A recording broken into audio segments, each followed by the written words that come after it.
Welcome to this episode of Profess Hers, a podcast about movies, music, history, pop culture, current events, and literature, all discussed through the perspective of women's issues and feminism.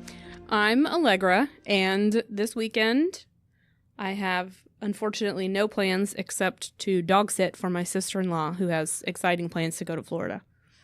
That's a great Memorial Day then. I get for her, yeah, absolutely. For us, not so much. We will just have the 3 dogs. So I'm Misty, and my plans are basically just to sit around a pool and not do a whole lot. That's a good plan. Maybe I should do that. Yeah, it's a good plan. I support that wholeheartedly. I think I'll do that. Whenever possible. I think I'll go to my sister-in-law's house and use her pool. She'll be gone. Teach the dogs to swim. She'd be so mad if I put the dogs in that pool. Oh my God. I'm going to do it. It's going to be great. So what are we talking about today? I don't know.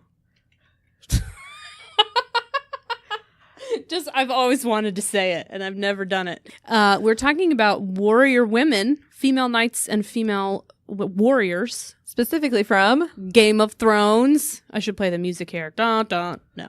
So yeah, we are going to have a funeral for Game of Thrones. It's over. It's never coming back. It's all gone. You know, you say that, but everything comes back. Everything gets rebooted when it shouldn't.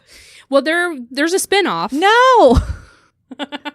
But the spinoff, I told you last week, the spinoff is being run by a female writer. That's right. You did tell me that. And it's going to take place, I think, hundreds of years in the past. So it's not going to be... It's a prequel. Prequel, yeah. So we are still not going to have season 8 spoilers. So I, since last episode, have started watching Game of Thrones. She's so confused, guys. Like, I've called Allegra at least 300 times going, now who is this guy? And I'm like, I don't know what you're looking at. And then she describes them. And I'm like, that could be one of 8 people. Because they're all white guys with beards. And it's like, yeah. And it's dark and I can't see who it is. Yeah. And then she's like, well, who's good? And I'm like, well, part of the show is that nobody is all good or all bad. I mean, that's the whole thing, right? But generally speaking, the Starks are good. So I have made it to season 2. Yes. And so I've only Have you figured out the sigils, the animals, the wolf? I mean, I can't tell you. I can tell you the wolf and the lion. Okay. The fish? No. The bear? No. These are all important animals. Well, I'll get there. Okay. Who's the wolf? The Starks. Because they have wolves. The lion? The Lannisters. Good job. The dragon? Oh, the blonde lady. I can't say her name. Targaryen. That's her last name. Okay, see, this was confusing to me too. Okay. Because I thought her name was Khaleesi. No, that means queen. Yeah, I figured that out at like episode 6. You know what's funny is my cousin watches a show with a friend of hers, and she doesn't really care about it. She just watches it. One of the rules for her watching the show is Khaleesi is not the name of a dragon. Because that's how closely she's following. And I guess she's made that mistake a number of times. Khaleesi is Dothraki for queen. So. Okay, that's helpful. But the Daenerys does have many, many, many, many names. They all do. And the longer, but hers most comically, actually. There are memes about it. And the longer the show goes on, the longer her name becomes. Oh, we're just going to keep adding to it? She does become a lot of things. I'm not going to tell you because you're in season 2. But as most people, well, you know, she's mother. She becomes Daenerys Targaryen. They add Mother of Dragons. I mean, you haven't gotten to the dragons yet, but you know the dragons are coming. Yeah, they've been carrying around those eggs for a while. Mother of Dragons. And then they add other accomplishments to her name. And then they say first of her name. So, yeah, her name gets longer and longer and longer. So having watched my little bit of this that I have watched. Your 2 seasons? Pretty good. Well, season and a half. I'm not done with season 2 yet. Okay. I have several questions for you. Okay. This is pretty good for you. This is good for me. We're proud. I'm invested. I should watch, I don't know, a documentary or something. You could read a nonfiction book. No, that's not happening. And we drew the line. All right. So one of the questions I have, it seems like a lot of the sexuality so far in this show is fairly violent. So, yeah. I will say the first few seasons, or maybe the first 2 seasons, they definitely suffer from like HBO syndrome. So because HBO can be just as sensational as they can, they're not bound by the same rules. They tend to sensationalize I'm definitely feeling that watching this. And I think the writers get better reins. Okay. In the 3rd season. So it doesn't ever stop having sexual scenes, but I think it stops being like for no reason. Boobs galore. Yeah. Because I feel like there's one part where they're like talking about finances, but everyone's naked. And I'm like, did we need to be naked to do this? Yeah. I mean, if it services the story, I'm fine. Yeah. But this just seems like gratuitous. Yes. Thank you. Yeah. That's HBO syndrome. Okay. So that'll get better. Yes. But that doesn't answer the violence part of it. What do you mean? I just feel like there's either a lot of threats of rape. There's a lot of angry sex. Yeah. Yeah. That's most people's biggest complaint. Okay. And I've never read the books, so I can't tell you how it compares. If that's source material Those or not. books are just, they're too long even for me, and I'm, I teach English, but I have no defense of that portrayal. I know that that they're using sex as a way to develop characters and to say, you're talking about Cersei and Jaime, right? Well, they're like angry that's sexual one encounters. Of them. But I also feel like there's this like implied threat of rape to every woman in the whole show. Yes. Yes. Maybe with the exception of Arya, because she's fairly young at this point. Yeah. Maybe with the exception of her. Like, I mean, every woman. I think it's powerful that the show is able to kind of give you this sense that all of these women are constantly living under the threat of sexual assault. And that one of the ways that men maintain the patriarchy in this particular society is they have the physical strength to overcome the women at any turn. I think as the seasons go on, you're going to see that be used to make a good statement, a statement that you would agree with about sex and power and patriarchy. But I think there are some scenes that are hotly contested as being over the line. Okay. And then the other thing... And I'm not here to defend those particular scenes. So then the other thing that I was noticing as I'm watching this is that there seems to be a high value placed on loyalty within a marriage. Yeah. But only to certain characters. What do you mean? So... It's going to be funny because you don't know anybody's name. This is going to be great. I can't wait. The lady with the thing. Okay, so this one I got because they said it about 8,000 times. Uh-huh. Jon Snow. Yeah. Is a bastard. Okay. But he is being raised by his father. Okay. And it's constantly brought up like over and over and over and over again. Yeah. And then like the loyalty of his father and mother to each other is brought up over and over and over and over again. Like they have the kind of the model marriage, right? The Starks, Ned. The Starks, yes. They have this like model marriage, right? Yeah. They like love and respect each other. Yeah. And that is kind of, I think, supposed to be set up as the ideal, right? I mean, the show definitely wants you to see House Stark as a model. The show definitely wants you to see Ned as the moral hero. I don't know that we're supposed to see I guess we are supposed to see their marriage as a model relationship, yes. Okay, but then on the other hand, in contrast to their marriage, you have the first king, King Robert. Yeah, Robert Baratheon. Uh-huh. And I think his marriage is supposed to be the exact opposite. There is no love and respect in that marriage. Right, there is none. Is that supposed to be seen as a moral failing on his part? Or are we supposed to take away from that because they have this arrangement made that it's different from... I've always gotten the impression that we were supposed to see Robert as having a good heart, but giving into many vices. He fought a war against the Mad King. Right. And the Mad King was terrorizing people. So he took over as a way of trying to help people, right? And so I don't think we're supposed to see him as bad. But obviously, we can't revere someone who is very obviously having sex with lots of sex workers, who is constantly drunk, who seems to show little interest in his actual children. Like, he doesn't seem to guide and care much for his children. Right. So I think, I get the impression that he is as a public figure. So on the surface, he's a leader, but in reality, his life is a mess. I don't think we're supposed to condemn or hate him, but he definitely is a foil for Ned, who is both a good leader and a good person. And, who teaches his children moral lessons, who is honorable in his marriage and in all of these other ways, and who, even though he doesn't really want to go to King's Landing, he does it because it's service to his he's like morally obligated. I don't know if country. Yeah. I have one more. I guess this one is a criticism too. So you have no actual questions. They're all just criticisms. You just have criticisms. This one just is annoying to me. So like there's a Sansa, right? And there's Sansa, yes. And there's a Arya. Yes. And Cersei. Yes. But then there's Robert running around and Jaime and I think a Brian at one point. Why do all the women have these very exotic, strange names and all the men are running around just being like... I never thought about that. Some of the men have strange names. Like there's a guy named Jorah. Okay.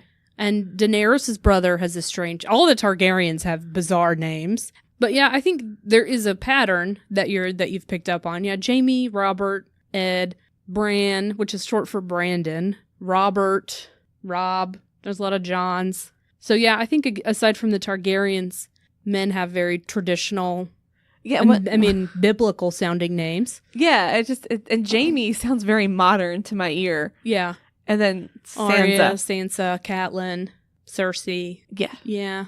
It just felt very... I don't know how far you've gotten, so I don't even know if you know Yara, Brienne. I don't know that name yet. No. Okay. Like I said, it's very jarring when you're in this like fantasy medieval world and like, oh, there's Brandon.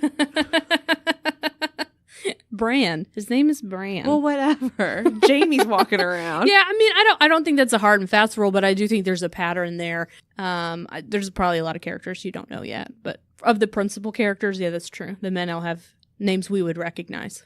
So tell me about the women who are warriors in this. Okay, so... Because I'm not sure I've gotten to one yet. You maybe haven't. And I will tell you, so you know Arya.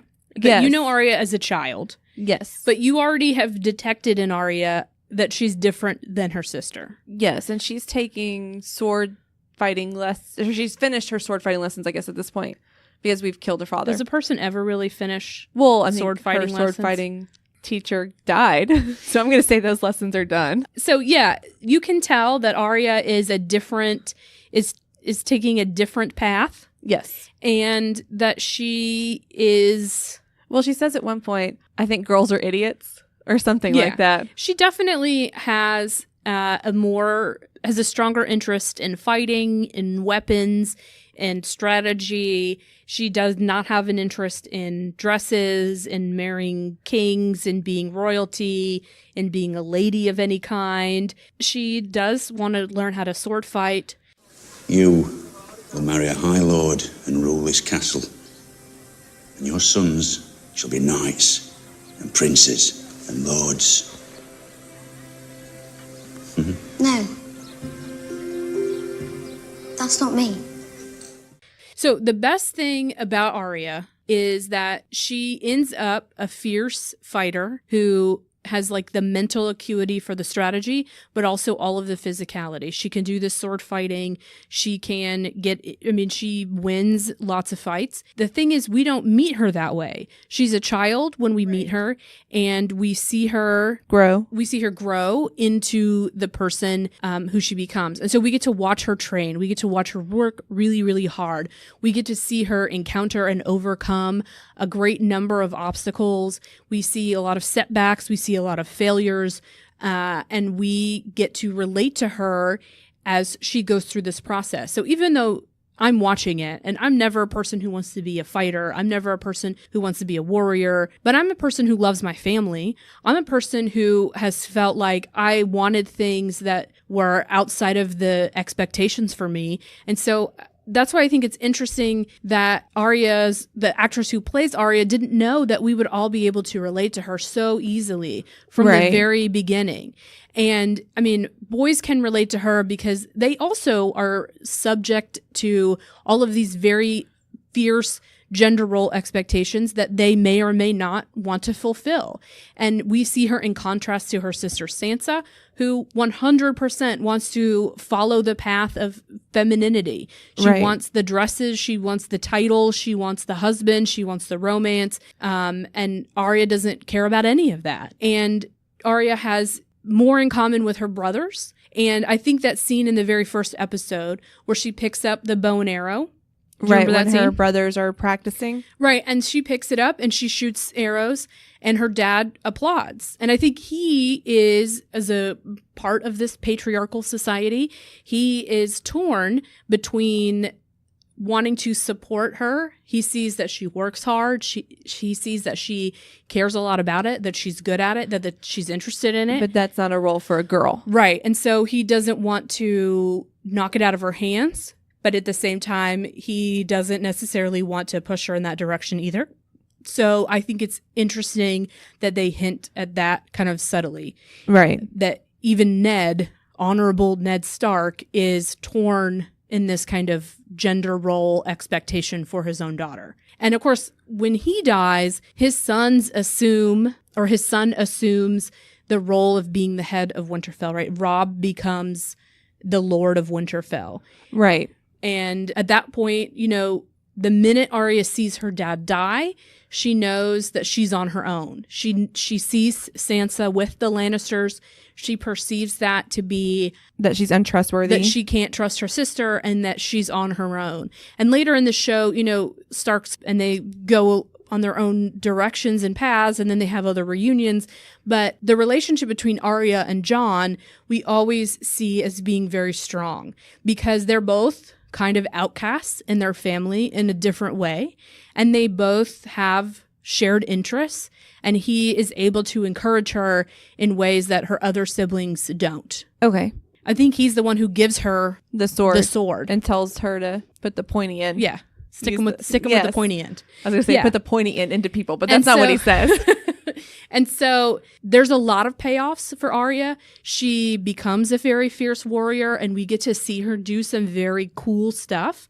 But it's after watching her work really, really hard. And I think that is what sets her apart from the other two warrior women we're going to talk about, because we meet them as adults. They're adults. They're already trained. They're already who they are. And we don't have to watch them navigate and make those decisions and do all of that problem solving. We get to watch her do that. And so we can relate to her a little bit more. When we meet Yara and Brienne, it's kind of baked in. That's who they are.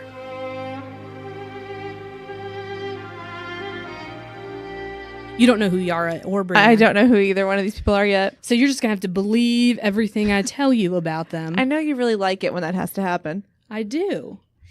I don't want to give away. I mean, I know a lot of people are going to be listening to this after having concluded the whole show. And I know other people haven't watched season 8 yet because not everybody has instant access. Like me. So that's why we're not necessarily doing season 8 spoilers here. But there is a lot of payoff for all three of these women. And I think the show is sending us a message with that. So you want to talk about Yara? Sure. Sounds great. Who is she? So you know who Theon is. I do. Okay, so Theon is a ward of the Starks. His father... I was a little confused by this at first. You thought he was a cousin, like the Brady Bunch had a random cousin that showed up or something? Yeah, so he's the other... Because they call him a ward a couple times, which to me thought like, oh, he's an orphan and they're like raising him. But then I found out later that's not the case. So yeah, so his dad tried to stage a rebellion against Robert Baratheon. Who's his dad? Balon Greyjoy. Okay. King of the Iron Islands, or Lord of the Iron Islands. How could I forget? He tries to stage a rebellion, and as a result, his son is taken as a kind of hostage by the Starks. And because Ned is loyal to Robert Baratheon, he keeps Theon. He doesn't give him back. But because Ned is also not a total jerk, he doesn't raise Theon as... He doesn't put him in chains and keep him in a dungeon. A hostage or a prisoner.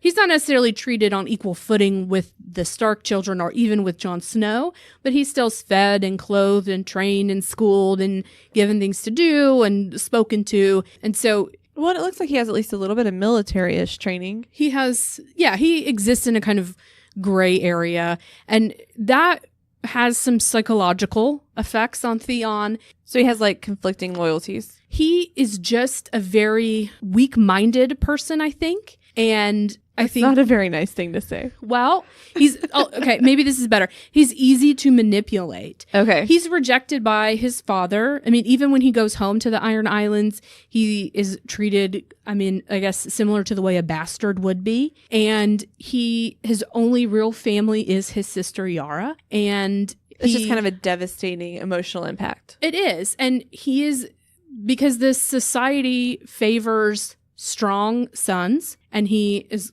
taken from his father, and because there's such an emphasis on family and family lineage, he doesn't have any of that. He has no social power, he has no social capital, and so he's easy to manipulate because he's always in need of someone to latch onto to give him the kind of power that he doesn't otherwise have. He doesn't have a family that he can overtake, that he's the heir to. Right. And he doesn't have any kind of support system, I guess. So I'm not defending, or I'm not on either side of this. I don't have very strong feelings about Theon. And so the show definitely wants us to feel some soft kind feelings toward Theon. That's clear. Whether you do or don't is your choice, but the show does want you to feel that way. So Yara is Theon's older sister, and Yara is cool because she is just as strong and tough of a fighter as Arya or anybody else, but she's also... And she's his older sister. Yes. Okay. And she's also kind of the queen or the lady of the Iron Islands. When their father dies, Because there's no male heirs. She assumes that throne and that responsibility. In his name, we gather today to choose a new king as our leader. Who makes a claim? I am Yara Greyjoy, daughter of Balon Greyjoy, king of the Iron Islands. I claim the Salt Throne. We've never had a queen. Not once. There are many things we've never done. And Theon supports her in doing that. He doesn't contest that he thinks it should be me.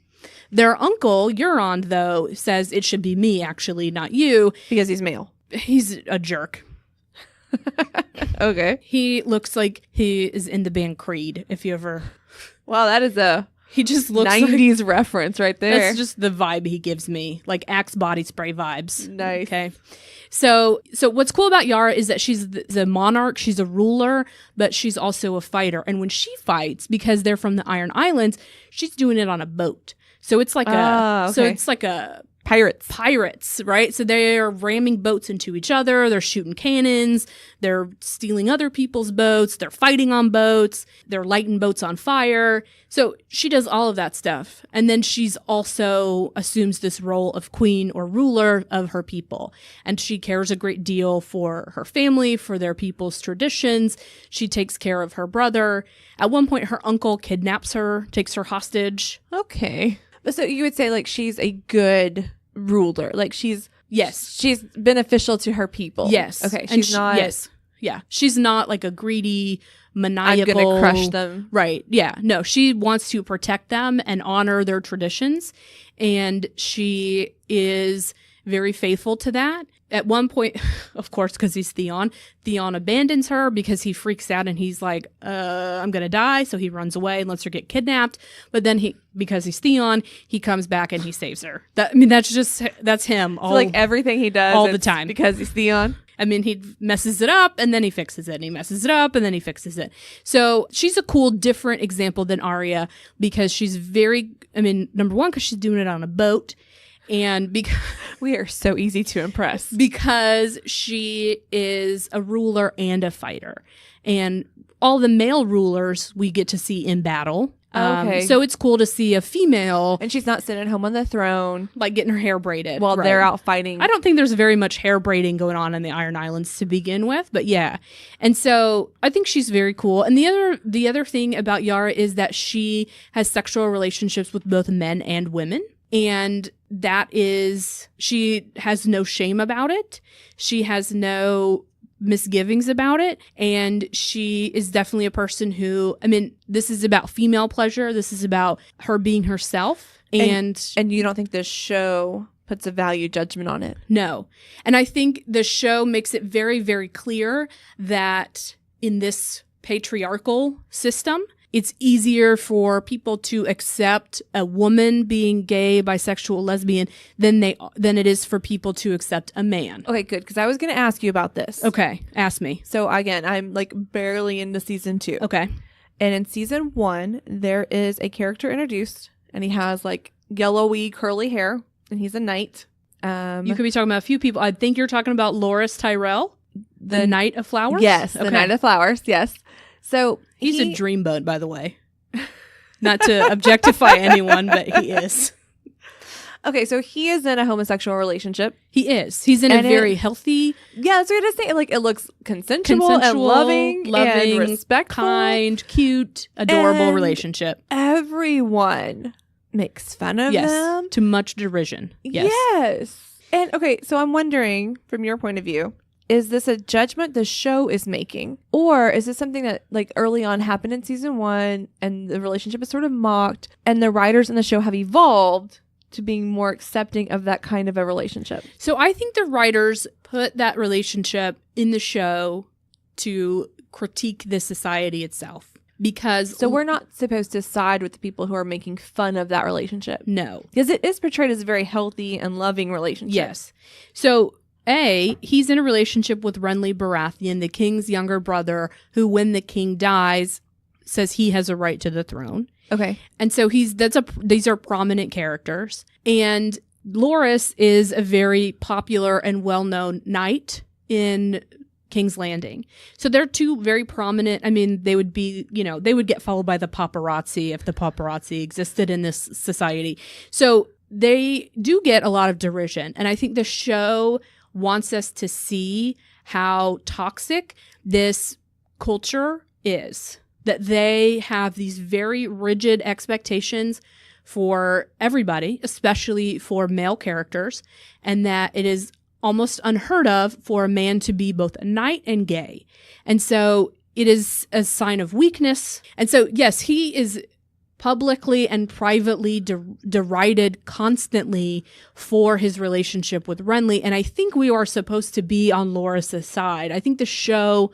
Well, it treats it very much as like an open secret. It is, yeah. And there are times when it seems like it's more culturally acceptable for Jaime and Cersei to be in a sexual relationship than it is for Loras and Renly. I mean, both are open secrets and both are subject to a lot of criticism, but they do have to be very secretive, and they do have, and the show is very intentional about how healthy their relationship is. And so I think the show wants us to see how messed up their society and their circumstances are. I think it's very similar to the role Tyrion plays in the show because of his physical stature. Well, I mean, they call him an imp in the show. That's definitely not a word that we would use. For sure. He is basically rejected by his whole family. He doesn't have the same access to power that his brother and sister do. His father treats him very, very poorly, even though Tyrion is smart, probably smarter than his siblings, and very aware of how things work. He has his own moral failings, right? He goes to the brothel like 8 times a day or something, but he seems well known there. And he has, he drinks a lot. So he's definitely not perfect, but as the show goes on, he finds his way, and he is able to take power back. He is able to pledge his loyalty to Daenerys.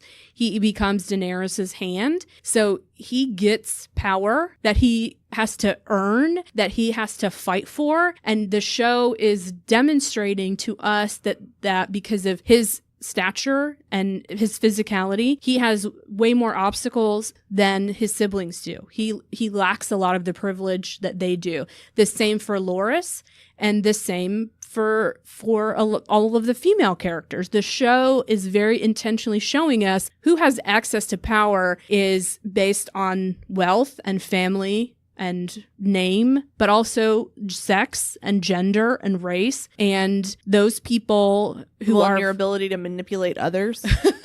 That seems to be a common theme. Yeah. I mean, Cersei is not going anywhere. So I'm in that one for the long haul. Cersei, I'm a little over her. Well, she's not going anywhere. Okay. So I think Yara's sexuality is portrayed a little differently. I don't think that it's widely accepted, and I think it would be something that her uncle could use against her if he were trying to have a public campaign for who should be the ruler of the Iron Islands. I don't think it's something that is just commonly accepted, but it is very clear that she is accepting of herself and that others have an easier time accepting her than they do Loras and Renly, for sure. This was the only actor in the entire series that I recognized from something else. Who? The only one. Who? Oh, sorry, Tyrion.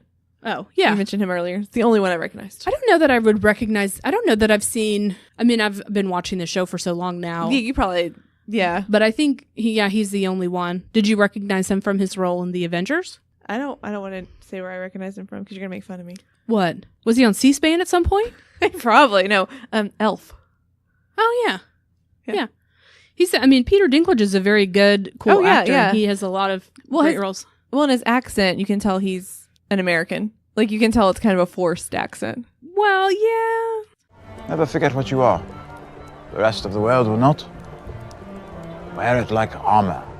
You can't. Can you hear it? Because I can hear it definitely when he's talking. Yeah. There are certain words you're like, oh, it's not the best. No. It's not the best. Yeah, I mean, the Tyrell family is very cool. Loras, the Knight of Flowers. I don't know if you know his grandmother, Lady Olenna. I don't think I'm there yet. She's the Queen of Thorns. The Queen of Thorns. That's a good name. Yeah. It's a real good name. Her granddaughter, Marjorie, eventually becomes queen for a brief period of time. But we talked about Lady Olenna in the last episode because she's one of the older female characters. Talking about her. And she has a great deal. I mean, she comes into more and more prominence in the later series. There's actually a great exchange between Cersei and Olenna. Cersei calls her, because Lady Olenna is like very open and frank, honest person. She just kind of tells it like it is. And Cersei calls her the famously tart-tongued Queen of Thorns. And Olenna calls her the famous tart. That's good. Yeah. Good. Yeah, it's good. So the last thing I want to say about Yara is initially she's really defined in relation to her male relatives. She is a daughter. She is a daughter, sister. a sister, and a niece. And she is kind of loving and protecting of her brother, but that storyline is really about Theon. She's very loyal to her dad, Balon Greyjoy, who proclaims himself king of the Iron Islands. But once Euron says he's the king, she defines herself. So she's no longer daughter, niece, or sister. She is what I would say is like a warrior queen. And she gets her own storylines.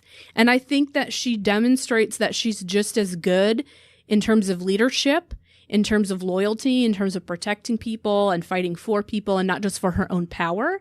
She's not fighting for the Iron Throne. She's not trying to become Queen of Westeros, but she is definitely... She has all of the warrior skills that the men do, and she has all the leadership skills that the best leaders do. And so I don't want her story to kind of get washed out. And she's not just a pawn. Right, because she makes herself something. The show is demonstrating to us that she doesn't have an easy path to power because she's a woman. And I think she does a good job, and the show does a good job of showing that she's got extra obstacles and she overcomes them, and she's very cool.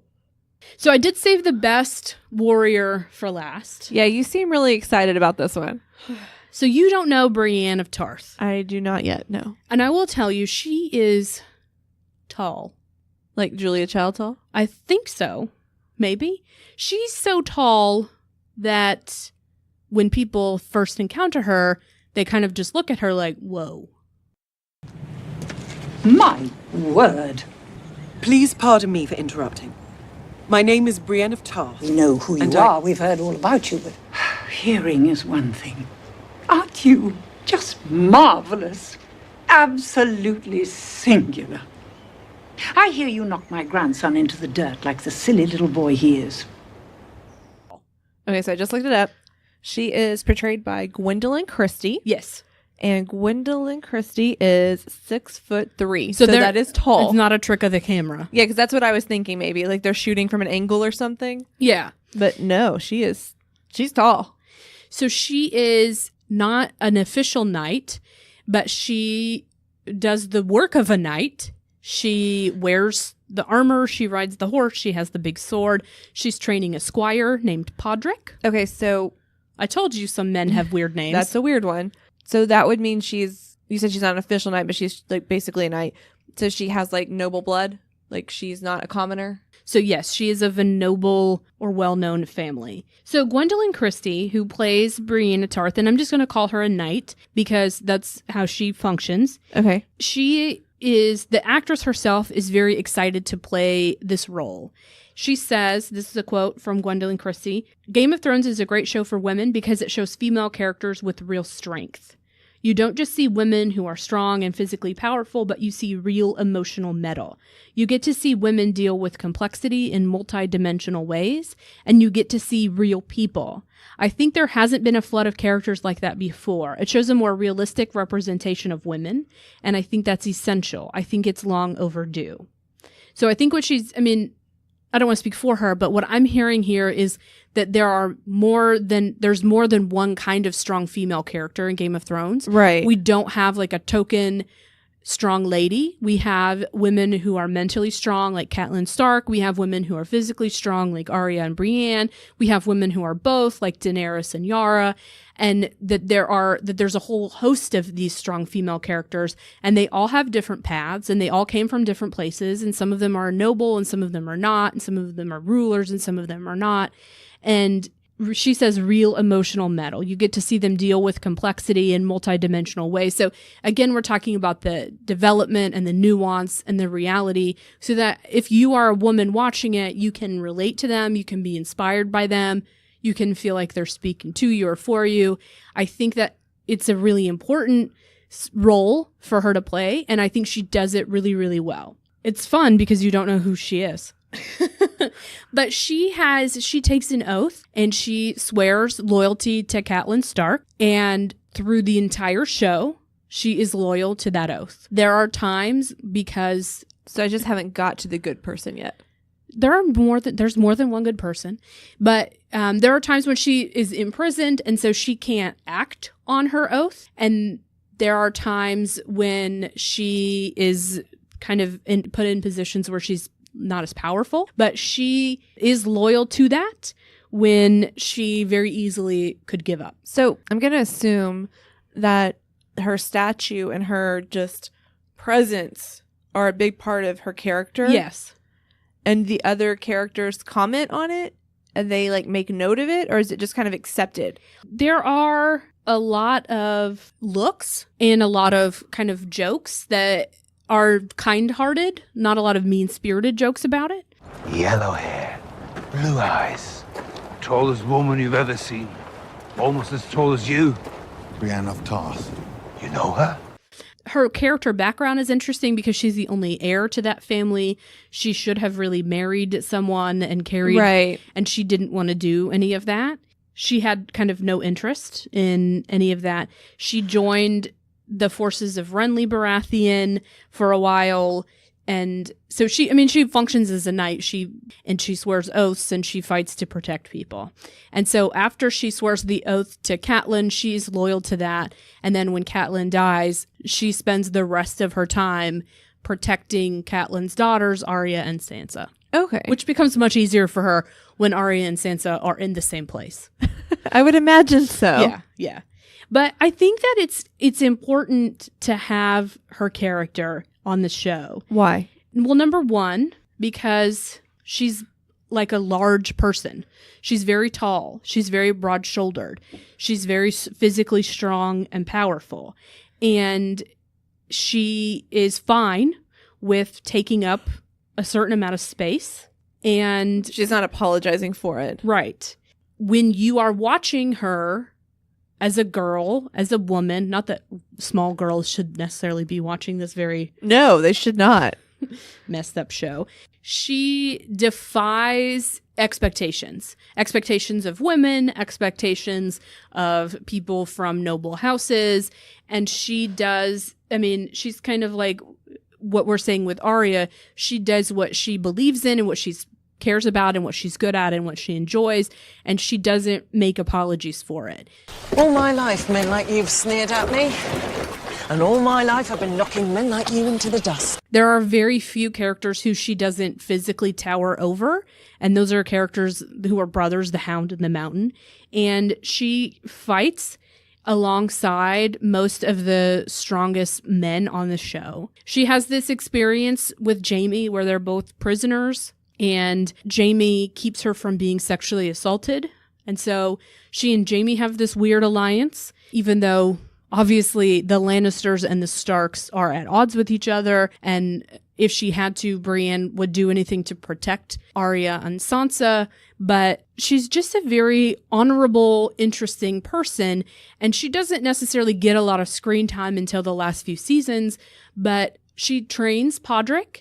She takes that job very seriously, and she wants literally nothing more than to really officially be a knight, which is challenging because the Lannisters are in power for most of the time that the show is happening, and so the only way to become a knight is for the queen or another knight to knight you.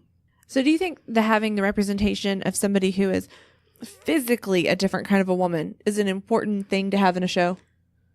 Like, not all of the women should be these dainty little creatures. Yeah. I think we need that variety, right? Because there is more than one way to be a woman, and she encounters a great number of obstacles that other people don't, and she overcomes them in kind of really interesting, creative ways.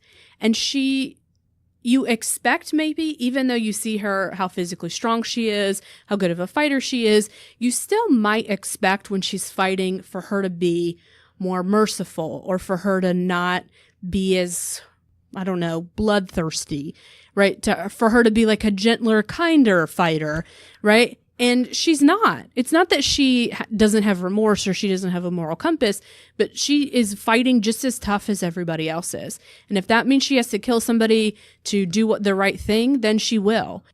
So is Brienne one of your favorite characters here? Yeah, there's a scene where she gets thrown in. I wish y'all could see it. Like, her just like jumped up out of her seat and like lit up. There's a scene where she like gets put into a pit with a bear, as one does, and like she fights her way out. Okay. She's just very cool. Okay. And it's like you know that she's going to do the right thing. So I think she is one of my favorite characters. She's definitely very marginalized because of her body and because of her gender and because of her rejection of gender roles. And she kind of doesn't care about becoming beautiful. I mean, she has very short hair, which, as you can imagine, in their society is very unusual for a woman. But she just is both kind and ruthless. And I think that that's an important combination for people to see on screen. For her to say, I'm not a lady, but for it to be important to her to be a knight. Right. There's this dude who's obsessed with her in a very cute, like adorable way. He has a crush on her, I guess. And his name is Tormund, Giant's Bane. And he calls her the tall woman. But he's always like, is the tall woman going to be there? And it's very cute. And and you can tell that she is like, but I mean, if I think they're probably gonna, I don't know, I hope they kiss or something. I'm always just like that person, they should kiss. So yeah, I not that she needs a romance story to be fulfilled as a character. I definitely this is just personal don't think fulfillment that's for just you. me. I just think the two of them are real cute together, and they're both very stubborn and they're both very fierce. I believe that is called shipping.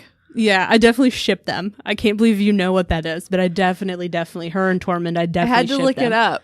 Yeah. So I don't know. I don't know what will happen. I just used an internet word. I think the show definitely is heralding her as one of our kind of moral heroes in the show.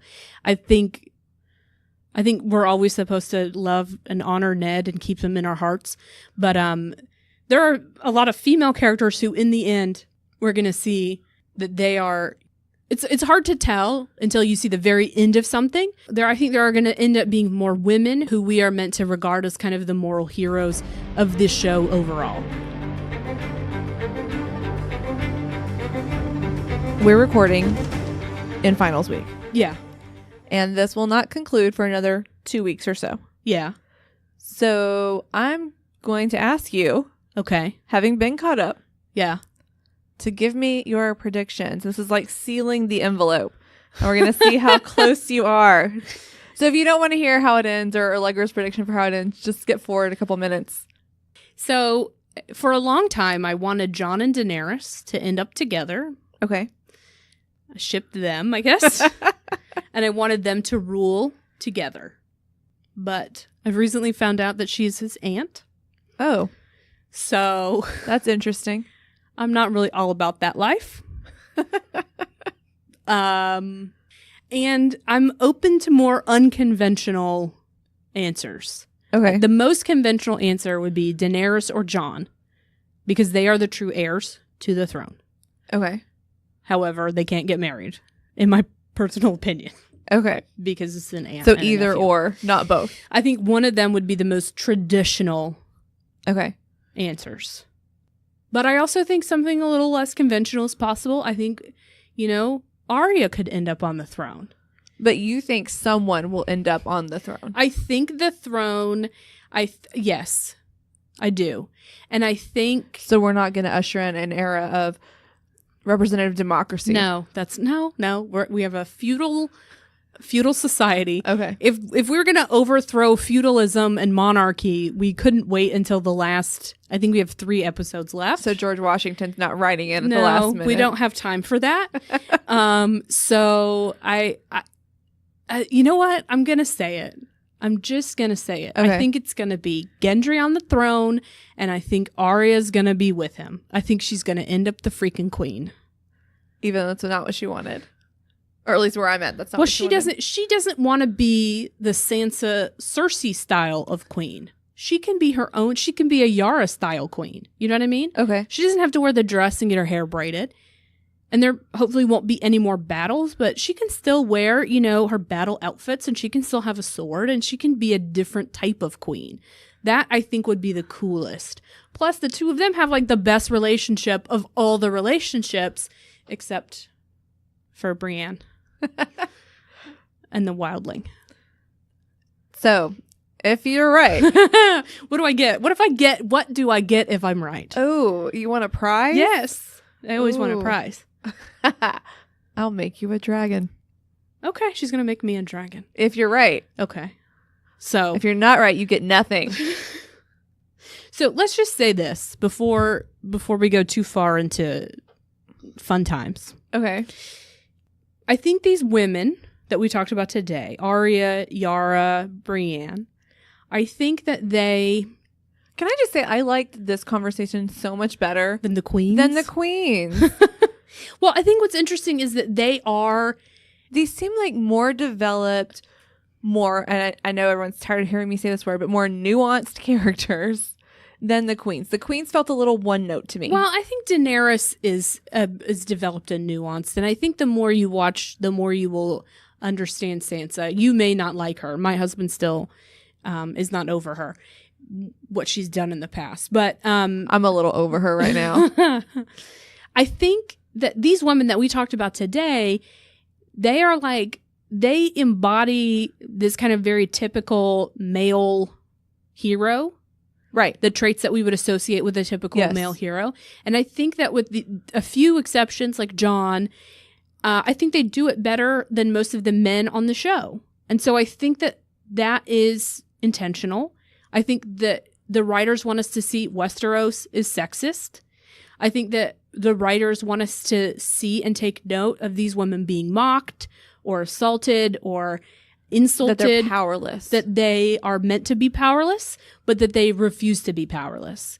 And that they shouldn't have to fight as hard as they do for power, but also that we can admire and respect them because they do fight that hard. I don't want to to say, like, we should overcome no matter what, because I don't want to say that the circumstances they're in are justifiable, because they're not. I think it's very, I think the men are learning from these women, right? I think that when Jaime looks at Brienne, he realizes how privileged he truly is.